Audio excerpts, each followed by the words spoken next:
आइए हम प्रार्थना। स्वर्गीय प्रेमी पिता यीशु के नाम से हम आपके सम्मुख आते हैं फिर एक बार इस समय, इस आराधना के दिन, इन शाम के समय। प्रभु जी, हम सब मिलकर आपको दंडवत करते हैं और धन्य कहते हैं कि सचमुच आप महान हैं। आज के इस प्रचार में आपकी उपस्थिति हो, पवित्र आत्मा आपका मार्गदर्शन हो, सुनने वाले देखने वालों के ऊपर आपकी बरकत हो और उनके जीवन में एक नए तरीके से एक अभिषेक आ जाए, ताकि हमारी में आपकी महिमा। पवित्र आत्मा मार्गदर्शन करना और इस प्रचार में वहां पर आपकी उपस्थिति हो, हर एक के जीवन में जो भी सुनेंगे, उनके परिवार में, उनके व्यक्तिगत जीवन में आपकी उपस्थिति होकर आपका मस्सा उनके ऊपर उतरने दीजिए और हर एक बंधन को तोड़ दीजिए। आपने ऐसा अनुग्रह किया, धन्यवाद देते हैं। यीशु के नाम से ये प्रार्थना की और आपने सुन ले खुदा पाक इसके। पहला राजा इसका 18 अध्याय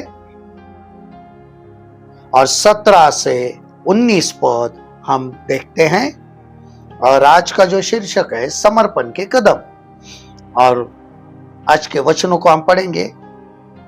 एलिया को देखते ही अहाब ने कहा, हे इज़राइल के सताने वाले, क्या तू ही है?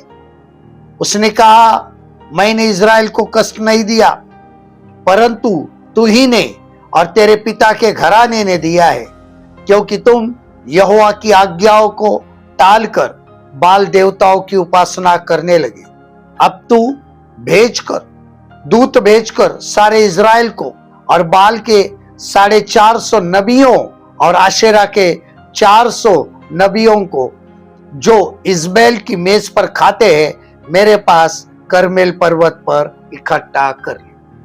और यह कहानी हम सबको पता है। एलिया और बाल के पुजारी, इज़बेल, अहाब राजा, इज़बेल की दुष्टता, अहाब राजा उसकी सुनता था इज़बेल की, और इसका नतीजा करमेल पर्वत पर क्या हुआ है पता है। लेकिन यहां पर समर्पण के विषय में कहा गया है, उसको हम देखने वाले हैं। जब करमेल पर्वत पर एलिया ने जो कार्य किया, उसका जो नतीजा निकला, वो यहाँ पर हमें दिखाई देता है कि एलिया हमें क्या सिखाना चाहता है और या तो आज हम इससे क्या सीखते हैं।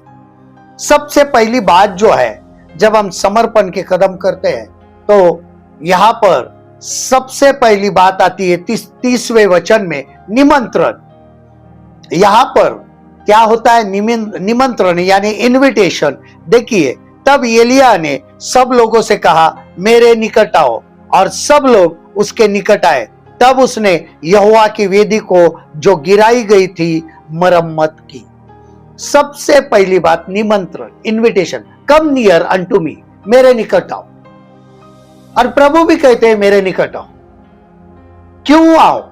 कि जब हम समर्पण के कदम उठाते हैं, उसके निकट जाते हैं, तो इसका मतलब है यहां पर जो कहा गया है, वो जो वेदी गिराई गई थी,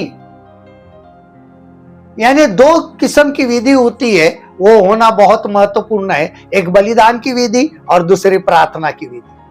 एक हर एक परिवार के लिए होते हैं। और जब दोनों भी किस्म की ये वेदियां गिर जाती है, तब हमें प्रभु के निकट जाना पड़ता है और प्रभु निमंत्रण देता है। इसके लिए प्रभु यीशु मसीह ने कहा, हे परिश्रम करने वाले और बहुत से दबे हो लोगों, तुम सब मेरे पास, उसके निकट जाओ। और हमारे जीवन में यह बहुत जरूरी है कि प्रभु के निकट जाना, उसके निमंत्रण को स्वीकार करना, उसके इनविटेशन को एक्सेप्ट करना, क्योंकि उसने कहा आओ, सब आओ। और यहां पर एलिया ने कहा, ये जो लोग हैं तुम सब आ जाओ। सब लोगों से कहा, मेरे निकट आओ। कम नियर अनटू मी, मेरे निकट आओ। बहुत जरूरी हो जाता है। जब वेदी बनानी है तो प्रभु के निकट जाना चाहिए। और जब यह पहला काम होता है, तो दूसरा समर्पण का कदम क्या होता है? वो होता है मरम्मत। 30 वचन में कहती है मरम्मत, यानी रिपेयर करना, कि जो गिराई गई थी वेदी, उसकी क्या की गई? मरम्मत। ही रिपेयर द अल्टर, उसने अपने वेदी की मरम्मत की। मरम्मत, अपने वेदी की मरम्मत। अपनी वेदी को जो गिरी है, जो प्रार्थना की वेदी गिरी है, जो बलिदान की वेदी गिरी है, उसको क्या करना? मरम्मत करना बहुत जरूरी। हम बलिदान किस पर चढ़ाते? टूटी हुई वेदी पे चढ़ाते। हम प्रार्थना किस वेदी पर चढ़ाते हैं? तो टूटी हुई वेदी। उसके ऊपर आग कभी जलती नहीं है, क्योंकि वेदी आ गई तो आग आ गई है। और दोनों चीज के लिए आग की जरूरत होती है, एक प्रार्थना के लिए और दूसरे बलिदान के लिए आग की जरूरत होती है। और आग गिरी हुई वेदी पर कभी जलती नहीं है। वेदी की मरम्मत करना बहुत जरूरी हो जाता है। हमारी वेदी कैसी है? हम संसार में खोकर हमारी वेदी को क्या कर दी है? प्रार्थना की और बलिदान दोनों की वेदी गिर चुकी है। इसके लिए समर्पण नहीं हो पा रहा है, और इसके लिए उसने वेदी की मरम्मत की, ही रिपेयर द अल्टर। आज भी हमारे जीवन में इस अल्टर को, इस वेदी को क्या करना है? मरम्मत करना जरूरी हो जाता है। पत्थर गिर गए होंगे। पत्थर कौन से गिर जाते हैं? विश्वास से जब बिखर जाते हैं तो वेदी गिर जाती है। परिवार के अंदर जब एक साथ हम प्रार्थना को नहीं बैठते हैं, इसका मतलब है वो जो जीवते पत्थर है वो गिर चुके हैं, ढह गई है वेदी। और हमें फिर से उस जीवन के मंदिर में एक के ऊपर एक रचाया जाना बहुत जरूरी हो जाता है। इसके लिए उसकी मरम्मत होना हमारे लिए बहुत जरूरी है। आज हम देखते हैं हर जगह ये वेदियां गिर चुकी है। ना तो प्रार्थना की विधि सही है, ना तो बलिदान की विधि सही। दोनों एक साथ होते हैं, क्योंकि वेदी के ऊपर आग होती है, और मरम्मत जब तक नहीं होती है तब तक स्वर्ग से आग उतर कर नहीं आती है। हमारे प्रार्थना में आग नहीं है, हमारे समर्पण को, हमारे बलिदान को प्रभु ग्रहण क्यों नहीं कर रहा है? क्योंकि आग नहीं उतर रही। आग इसके लिए नहीं उतर रही है कि वेदी टूट चुकी है, इसलिए वहां पर वेदी की मरम्मत हो गई है। और तीसरी बात हम देखते हैं, बनाना, उसको बनाना। उसने एक वेदी बनाई, construction, he build an alter. 32 से 34 वचन अगर हम देखते आगे, और उन पत्थरों से यहोवा के नाम की एक वेदी बनाई, और उसने चारों ओर इतना बड़ा एक गड्ढा खोद दिया कि उसमें 2 सहा बीच समा सके। तब उसने वेदी पर लकड़ी को सजाया और बछड़े को टुकड़े टुकड़े काटकर लकड़ी पर रख दिया, और कहा, 4 घड़े पानी भर के होम बलि पशु और लकड़ी पर उंडेल दो। तब उसने कहा, दूसरी बार वैसा ही करो। तब लोगों ने दूसरी बार किया, और फिर उसने कहा, तीसरी बार करो। तब लोगों ने तीसरी बार भी वैसा ही किया। ध्यान देना है यहाँ पे, बनाना, सिर्फ बनाना काफी नहीं है, उसके पास ध्यान देना है, उसको कैसा करना है, वेदी कैसी रची जाती है, उसके लिए चीजें इस्तेमाल होती है। वेदी बनाना इतना आसान नहीं होता है। प्रार्थना की वेदी बनाने के लिए अपने आप को धोकर शुद्ध करना जरूरी है। बलिदान की वेदी के लिए अपने आप को तैयार करना जरूरी है। हम किस तरीके से अपने आप को बनाते हैं? अपने दिल की वेदी किस तरह बनाई हुई? क्या एक के ऊपर एक पत्थर रचे गए हैं, उसको साचे में डाला है? बनाना, नए सिरे से बनाना। आज हम टूटी हुई वेदी के पास ध्यान नहीं दे रहे हैं, क्योंकि हम उसको बनाना नहीं चाहते। हम देखते हैं नहम्याह ने उस दीवार को बनाया, उस शहर पनाह को बनाया जो गिर गई थी, रोया हो, यरूशलेम की शहर पनाह गिर चुकी है। जब उसको पता चला तो वो रोने लगा, यहां तो हमारी समर्पण की वेदी गिर चुकी है, तो वेदी के लिए हम रोते क्यों नहीं? हमारे जीवन में बहुत जरूरी है कि हम उसको बनाएं। कलीसिया में यह वेदी बनाना शुरू होना चाहिए। कलीसिया में आजकल सिर्फ इवेंट होते हैं, प्रोग्राम्स होते हैं, वेदी नहीं होती है। वेदी बनाई कहाँ जाती है? वेदी दिखाई देती है। लोग पोडियम को वेदी तो कहते हैं, लेकिन वो बनी हुई नहीं है ना सही। उसमें ना तो बलिदान होता है और ना तो प्रार्थना होती है। वहां इवेंट्स होते हैं। और हमारे जीवन में यह बहुत जरूरी है कि वेदी को बनाओ, नए सिरे से बनाओ। उसके बाद नंबर 4, विनती। हे परमेश्वर मेरी सुन, सप्लिकेशन, हियर मी ओ लॉर्ड एक्सेट्रा, कि पद 36 और 37 वर्स 36, 37 इसके अंदर हम देखते हैं। फिर भेंट चढ़ाने के समय एलिया नबी समीप जाकर कहने लगा, हे अब्राहम, इसहाक और इजराइल के परमेश्वर यहोवा, आज यह प्रकट कर कि इजराइल में तू ही परमेश्वर है और मैं तेरा दास हूं, और मैंने ये सब काम तुझसे वचन पाकर किए हैं। हे यहोवा मेरी सुन कि लोग जान ले कि ये यहोवा तू ही परमेश्वर है और तू ही उनका मन लौटा लेता है। विनती किसके लिए? विनती लोगों का मन परमेश्वर की ओर फिराने के लिए, यह प्रकट करने के लिए कि तू ही परमेश्वर है। हम विनती किस चीज के लिए कर रहे हैं?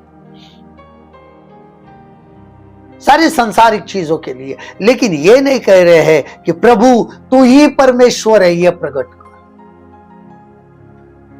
आज हमें जरूरत है कि हम प्रभु से विनती करें कि तू ही परमेश्वर है, ये लोगों को प्रकट होना चाहिए। हम विनती करते हैं, प्रभु तू सुन, प्रभु तू सुन। विनती करो। हम विनती करना भूल चुके हैं। हम प्रभु को ऑर्डर देते, ये करो वो करो, अच्छा नहीं लगता है। हम पता नहीं, मैं हमेशा एक बात कहता हूं, हम प्रार्थना करते हैं या दादागिरी करते हैं पता नहीं चलता है। ऑर्डर देते, जाओ ये करो प्रभु, पवित्र आत्मा को ऑर्डर। अच्छी बात नहीं। यहाँ पे इतना बड़ा परमेश्वर का दास एलिया कह रहा है मैं तेरा दास हूं। यह नहीं कह रहा है मैं प्रोफेट हूं, मैं तेरा दास हूं। आजकल अपने आप को बहुत बड़े बड़े प्रचारक समझने वाले क्या नहीं कर रहे? विनती नहीं कर रहे, ऑर्डर दे रहे हैं। क्यों? क्योंकि वेदी गिर चुकी है ना। वहां पे समर्पण ही नहीं है, वहां पे बलिदान नहीं है, और वहां पे प्रार्थना की आग नहीं है, जलना नहीं है। प्रार्थना में जलना पड़ता है और जलने के लिए आग चाहिए, और दोनों चीज के लिए, बलिदान और प्रार्थना के लिए आग होना जरूरी है। घुटनों के बल घंटों तक जलेगे। एलिया जला और प्रकाशमान हुआ। इसके लिए तो आग उतरती थी, और इसके लिए उसने विनती की, हे प्रभु मेरे सुन, सप्लिकेशन। उसके बाद प्रायश्चित, expiation, time of the evening sacrifice, संध्या बलि का समय। जब हम 36 पद पढ़ते हैं, 36 वर्स जो है, फिर भेंट चढ़ाने के समय एलिया नबी समीप जाकर कहने लगा, हे अब्राहम, इसहाक और इजराइल के परमेश्वर यहोवा, आज यह प्रकट कर कि इजराइल में तू ही परमेश्वर है और मैं तेरा दास हूं, और मैंने ये सब काम तुझसे वचन पाकर किए। प्रायश्चित, संध्या बलि का समय, पश्चाताप, प्रायश्चित बलि है। यहां पर भेंट चढ़ाने का समय है। हम जब देखते हैं तो हमें पता होगा नहीं, हर समय, हर शाम को परमेश्वर आदम और हवा को मिलने को आते हैं। यह संगति का समय होता है, प्रायश्चित का समय होता है, संध्या बलि है, प्रायश्चित करना, बलि चढ़ाना, दिन भर हुए पापों की क्षमा मांगना, जो प्रभु ने नहीं कहा है वही हमने किया उसकी क्षमा मांगना, प्रायश्चित की भेंट चढ़ाना है। ये संध्या बलि है, यह बलिदान का समय होता है। और इज़राइल में उस समय हमेशा संध्या बलि हो जाती। हम क्या कर रहे हैं? संध्या वक्त जिनके पास होता है उन्होंने बैठना उसके लिए बहुत जरूरी है, प्रायश्चित करने के लिए। जब कोई रात को देर से आता है उसका वो समय होता है, लेकिन हर संध्या को संध्या बलि होना ही चाहिए, प्रायश्चित होना ही चाहिए। प्रभु यीशु मसीह ने प्रायश्चित किया, लेकिन हमारा रोजाना है कि हम अपने आप को समर्पित कर दें। यह समर्पण का कदम है। तब तक एक समर्पित मसीह जीवन हम जी नहीं सकते, और इसके लिए हमारे जीवन में यह प्रायश्चित होना बहुत जरूरी होते। एक्सपिएशन, प्रायश्चित करना। यस, ये मैंने किया है, मैं दुख करता हूं प्रभु तेरे विरुद्ध। यह संध्या के समय होना बहुत जरूरी है। उसके बाद नंबर 6, समर्पण यानी कंसेक्रेशन। समर्पण परमेश्वर की आत्मा ने ध्वस्त कर दिया। Consecration, the fire of the Lord consumed. 38 पद जो है 38 वर्स, तब यहोवा की आग आकाश से प्रकट हुई और होम बलि को लकड़ी और पत्थरों और धूलि समेत भस्म कर दिया और गड्ढे में का जल भी सुखा दिया। बहुत जरूरी है समर्पण कैसे मान्य हो जाता है। तो स्वर्ग से अग्नि उतरकर वो बलि को उसने ध्वस्त कर दिया। हमारा जब बलिदान होता है, जब हम बलिदान करते हैं, तो परमेश्वर की आत्मा की आग उतरकर हमारे जीवन के हर एक उस बंधन को जलाकर राख कर देते हैं, जब हम अपने आप को बलिदान करके चढ़ाते।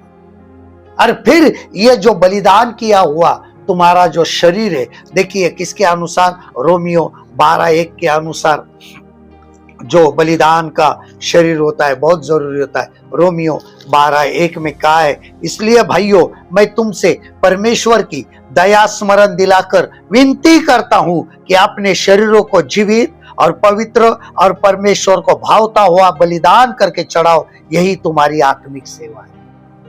पवित्र आत्मा इस शरीर को ग्रहण करते हैं, शारीरिक हर एक कामों को भस्म कर देता है और हमारे शरीर को ग्रहण करता है। यह समर्पण, हमारे समर्पण को स्वीकार करना प्रभु ने बहुत जरूरी है, और पवित्र आत्मा उसको ग्रहण करता है। पवित्र आत्मा के द्वारा ग्रहण किया जाए। वेदी पर आग हमें जलानी नहीं होती है, आग स्वर्ग से उतरती है, और स्वर्ग से उतरने वाली आग ही पवित्र और शुद्ध होती है। मूसा के तंबू के समय भी वेदी पर आग स्वर्ग से उतरती थी, उसको जलाया नहीं जाता था।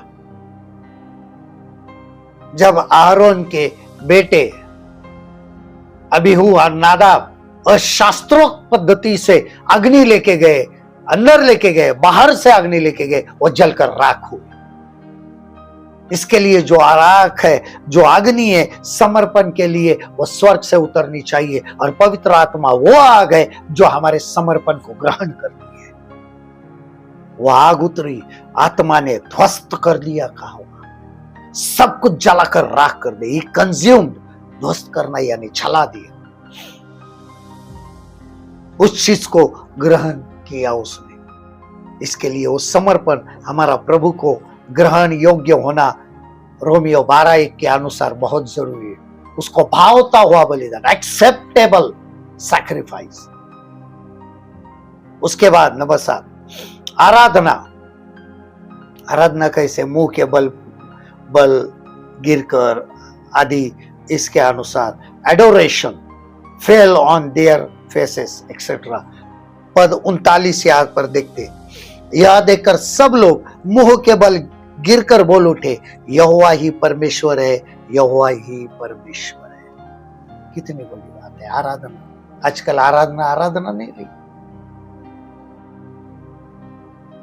क्या हम मुंह के बल गिरते हैं?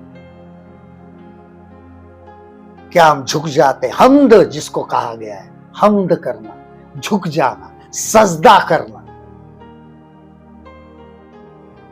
एडोरेशन। हम ऐसा लगता है कि चर्च में इवेंट हो रहा है, फैशन हो रही है, आराधना नहीं हो रही। मत करो, प्रभु के सामने झुक जाओ, रो।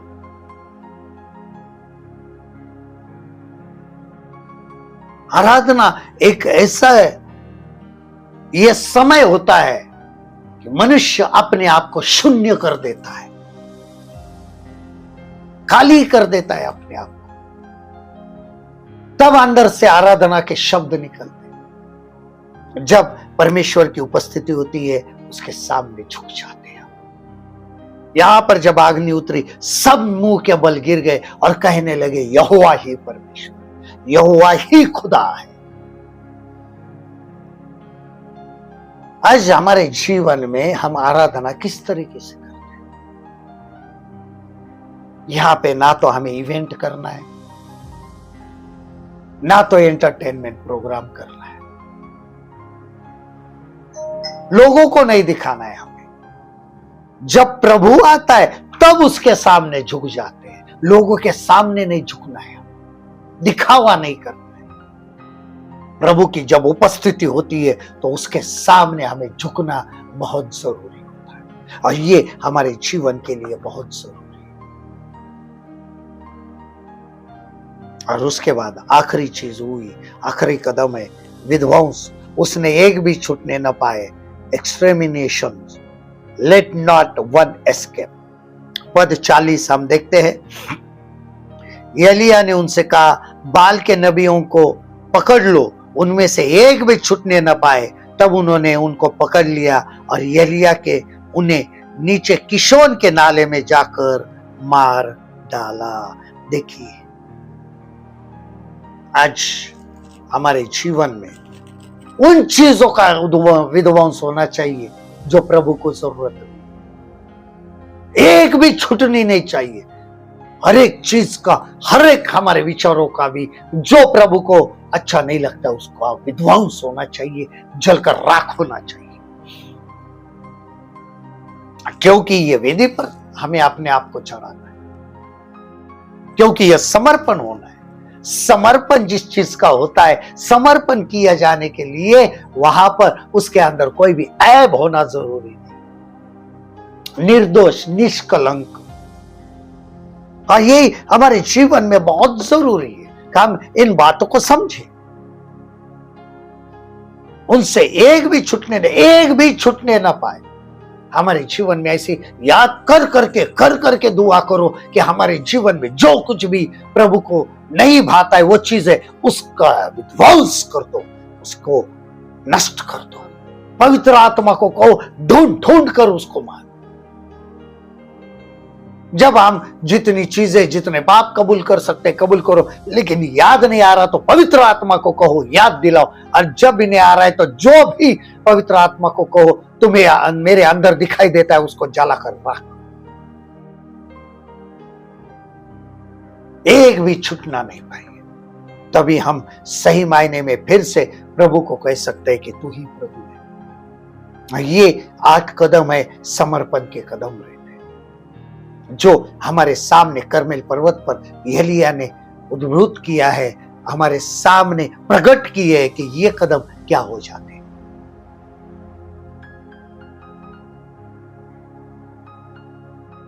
किस तरीके से ये हमारे जीवन में होना चाहिए, ये यहाँ पे हमें सिखाया गया है। भाई और बहनों, हमें प्रार्थना की वेदी और बलिदान की वेदी बनानी, तब हमारे समर्पण के कदम वहां पर स्थिर हो जाएंगे। आइए हम सब मिलकर प्रभु धन्यवाद देते, आपकी महिमा करते। फिर एक बार सचमुच आप जीवित परमेश्वर है।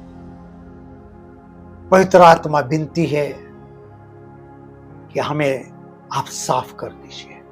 पाक साफ करने वाले आप हैं। प्रभु यीशु का लहू हमें सब पापों से धोकर शुद्ध करता है।